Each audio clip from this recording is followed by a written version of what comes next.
tak ja budem mať o 2 týždne 32 rokov, takže už mne prihorieva a už to tak cítim, že sa treba nad tým zamyslieť.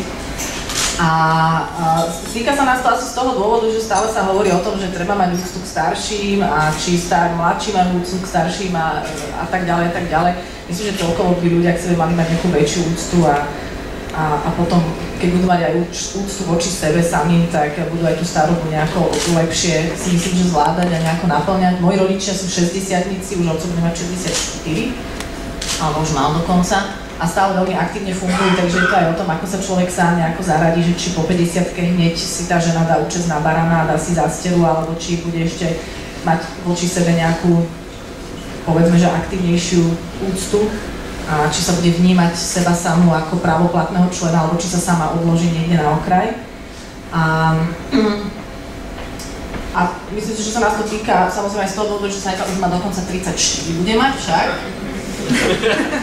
A češe sa ako z prvom storočí, takže má taký ten nábeh na tie 20. roky. Tak ja teda... Nie ťa počuť. Ja teda budem mať v júli 34, takže aj mne, ako si spomínala, ako... Kto to spravil, že aj mne teda trošku ako prihorieva. Ja mám vlastne už len zo starých rodičov len starú mamu. Teraz je chvíľku v nemocnici, ale že vraj sa z toho zase vyhrabe, takže ju budeme mať doma.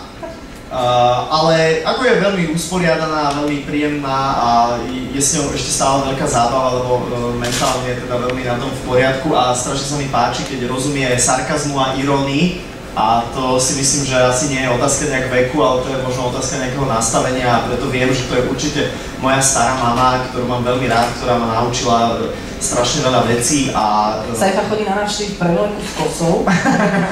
A myslím si, stará mama, už som tu! Jo, ešte nechoď, ja tu ešte budem musieť byť, ešte nemám pripravené šatičky.